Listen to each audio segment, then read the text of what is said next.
자, 두 번째 단서인데 이 남자가 살해 이후에 어떤 행동을 보였는지가 또 하나의 범죄의 어떤 전개극입니다. 함께 보시죠. 살아있는 딸인 척 연기를 했다. 이게 더 소름 돋는 대목인데, 자, 지금 두 번째 페이지로 사건은 접어들죠. 이 40대 범인은요, 피해자, 그러니까 본인이 살해한 여자친구의 휴대전화로 여자친구인 척 가족과 문자 연락을 주고받았다는 겁니다. 1년간 왜 통화가 안 돼? 뭐해? 잘 살아? 바빠. 연락하지 마. 라고 연기를 했다는 거예요. 자, 반장님, 왜 연기를 한 거예요? 일단은 목소리 통화는 안 된다고 하고, 그러니까 실제 통화는 안 된다고 하고, 그 다음에 이제 톡으로만 나 지금 뭐 바쁘다, 아프다 이런 걸 하면서 이게 저 흉내를 낸 거죠. 야. 저 여성의 흉내를 낸 거죠. 저 아니, 여성의 예. 모든 걸 다 갖고 싶은 그 심리가 작동됐다고 봅니다. 아니, 그런데 이게 말이죠. 반장님 말씀하신 것처럼 그냥 범행을 들통나지 않기 위해서라고 보기엔 너무 소름 끼치는 행동들이 많아요. 그렇죠. 특히 여자친구 행세를 했다는 것은 가족들이 1년간 눈치를 못 챘다는 건 정말 여자친구인 척 행세를 잘했다는 거잖아요. 그렇죠. 단순히 범행에 들기 위한 알리바이로서만 피해자 행세를 했다라고 보이진 않아요. 좀 프로파일링이 필요해 보입니다. 어떻게 그렇죠. 보이세요? 그래서 이제 저 사람이 이전에부터 비슷한 행동을 많이 했던 부분이 존재를 하죠. 그래서 이제 다음 단계로 넘어가게 되는데, 아마도 저 여성인 척 행동을 하고 그 여성인 척 많은 어떤 그 일종의 가장의 어떤 가면을 쓴 형태의 행동도 평소에 있었을 거라고 생각이 되는 거죠. 이건 어떤 심리입니까? 글쎄요. 보통 이제 다른 사람의 숙주에 들어가서 기생하는 어떤 동물들은 그 숙주처럼 변하죠. 네. 그래서 그 변한 다음에 그 숙주를 완전히 망가뜨린 다음에는 다른 숙주를 또 쫓아가는 형태가 됩니다. 그러니까 지나치게 의존적인 것, 예. 경제적인 의존, 심리적인 의존뿐 아니라 이런 이상 행태도까지 번질 수가 있다. 그런 다음에 그 숙주를 사라지게 하고, 망가뜨린다. 예, 그 다음에 또 다른 숙주로 넘어가는 형태가. 기생 범죄 심리가 좀 있다라는 그렇죠. 거군요. 그래서 의존성이 높다고 볼 수 있는 거죠. 또 다른 이상 행적들 함께 보시죠. 제일 소름 끼치는 건 살해 후 김치 냉장고를 새로 구입해서 1년간 시신을 보관했다. 자기가 사는 어떤 공간에 뒀다라는 것이고요.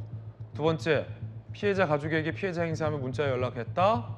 사건 발생한 빌라에 월세를 지급했다. 그리고 피해자의 카드를 썼다. 피해자 명의로 대출도 받았다. 가족들 입장에서는 월세도 내고 문자도 오고 신용카드도 쓰고 대출까지 받았네 딸이 라고 하니까 좀 이상해도 바쁜가 보다 라면서 1년간 좀 찜찜이 둔 것 같아요. 자, 이런 행동들 어떻게 보십니까? 그러니까 생존 반응을 계속 유지를 시킨 거죠. 생존 반응이요. 예, 왜냐하면 보통의 생존 반응이라고 하는 것은 생활을 하는 거죠. 거기에 이제 살고 있고 연락도 오고 그러면은 보통은 이러면 그러려니 하고, 물론 나중에 문제가 될 수 있겠지만 지금 상태는 그렇게 생존 반응을 계속 유지시켜주는 부분인 거죠. 더 소름 끼치는 건 이 남성이 그렇게 전 여자친구에게 의존적이고 집착적인 반응을 보였는데 정작 다른 여성과 동거했다는 사실입니다. 박병현 전북경찰청 강력계장, 강력반장님 얘기 한번 들어보시죠. 사체를 은닉한 이후에 이제 가장 먼저 의심을 할 수 있는 게 이제 집주인이 의심을 할 수 있기 때문에 기존에 내던 이제 월세는 본인이 계속 내므로써 집주인의 의심을 피했고요. 피의자는 경찰관이 피해자와 직접 통화 내지는 대면을 해야 된다는 요구에 자신이 문자 메시지로 답변을 함으로써 피해자가 무사한 것처럼 가장을 했고, 또 같이 사는 여성분을 통해서 피해자인 것처럼 통화까지 해가면서 범행을 은폐하려고 한 상황입니다. 아니, 이게 무슨 말입니까? 같이 사는 여성이 있다? 예. 함께 보시죠. 양다리였어요. 예. 두 여성과 각각 사실혼 관계였고, 사망한 피해자 말고도 10년간 더 오래전부터 동거하던 여성이 있었습니다. 그러니까 이 돌아가신 고인과는 3년가량 동거를 했고요. 이 C씨라는 다른 여성과는 10년간 동거를 하면서 두 집 살림으로 사실혼을 했다? 이건 뭡니까, 반장님? 저게 이제 사실혼 관계라기보다는 일종의 기생이 하는 거죠. CEC라고 하는 분하고 10년 동안 있었지만 실제로는 생계를 대부분 저분한테 의존했던 얹혀 거고, 살았다? 얹혀 살은 거고 중간에 3년 전에 직장의 동료라고 하는데 어떻게 만난 지금 돌아가신 분 그분과 만났다고 하는데 사실은 이 경우는 그냥 돈이 목적으로 접근했다고 저는 봅니다. 왜냐하면 생각해 보시면 5천만 원, 5천 그래서 피해자가 1억이 넘거든요. 그러니까 사실은 돈은 목적으로 아니면 이렇게 접근했을 가능성이 높죠. 그래서 근데 이제 지금 관계는 연인이라고 본인이 주장하니까 그냥 받아주고 있는 거지만은 그 상태에서 이거는 정상적 연인은 아니었겠네요. 그럼요. 정상적인 게 아니죠. 그리고 아까 그 주변의 그 반응 보세요. 폭행이 계속 이루어졌다고 합니다. 그 피해자를 많이 좀 폭행을 했다는 거 보여지면은 실제로는 연인이라고 볼 수는 없는 거고 그 과정에서 계속 돈을 뜯어내다가 못하니까 살해했을 가능성이 높은 부분인 거죠. 굉장히 소름 끼치는 게 다른 동거녀, 그러니까 10년간 동거하던 다른 여성에게 사망한 고인의 행세를 시켰다? 그렇죠. 왜냐하면 경찰이 그 실종자 좀 바꿔주세요 이렇게 한 거예요. 그 왜 전화를 못합니까? 그러니까 고심하다가 자기랑 오랫동안 살았던 여자한테 나 이거 뭐 좀 얘기 좀 해줘 이런 식으로 시켰는데 그게 바로 이게 잡히게 된 계기가 됐던 거죠. 그러면 동거녀가 신고한 거예요, 저 C 여성? 그 자기가 추궁을 한 거죠. 이게 무슨 일이냐라고 하니까 사실은 자기가 누구를 살해해서 그렇게 했다라고 하는데 이 동거녀분도 그 얘기를 참아 못하고 자기 자매한테 얘기를 하고 자매가 신고해서 바로 잡히게 된 겁니다.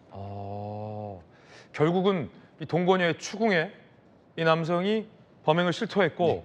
동거녀가 지인, 그러니까 자매를 통해서 경찰에 신고를 했다. 된 거죠. 이 심리는 뭘까요? 그러니까 이 10년간 지냈던 여성은 다른 관계에 동거했던 여성이 있었다는 걸 몰랐던 겁니까? 너무 충격적이었죠. 그러니까 자기하고만 사는 줄 알았는데 사실은 이 자기가 잠자는 남이란 사람이 실제로는 이런 아주 질이 안 좋은 사람이란 거를 사실은 알고 있었겠죠. 근데 거기 살인까지 갔다는 건 사실은 깜짝 놀랐겠죠. 그러니까 일종의 어떤 가스라이팅도 들어가 있는 겁니까? 들어가 지금 있는 거죠. BC 여성, CC 여성 두 명의 여성이잖아요. 그렇죠. 그러니까 저 범인은 가스라이팅 방법이 굉장히 그 수준이 높은 수준인 것 같습니다. 걱정되는 건 이 CC에게도 무언가 금전적 피해나 아니면 물리적 폭행 등의 피해가 있지는 않을까. 일종의 여주애죠. 충분히 이런 부분이 있겠죠. 좀 걱정이 되는데 반장님 어떻게 보세요? 충분히 있을 것이고 저는 또 다른 피해자가 있을까 걱정을 합니다. 또 다른 여성. 왜냐하면 저렇게 된다면 어떤 행태가 되냐면 C란 여성은 지속적으로 같이 살고 있고 다른 여성들을 경제적으로 계속 공격했을 가능성이 충분히 있는 거죠. 사실은 여죄는 여기서 찾아야 되는 거예요. 지금 C씨란 분은 신고를 했기 때문에 이미 다 진술을 했을 것이고 그 이전에 3년, 4년, 5년 전에는 어땠을까? 사실은 그걸 좀 살펴봐야 될 것 같습니다. 네. 이래서 범죄 프로파일러가 필요한 겁니다. 반장님과 함께 얘기 나눠봤습니다. 감사합니다. 감사합니다.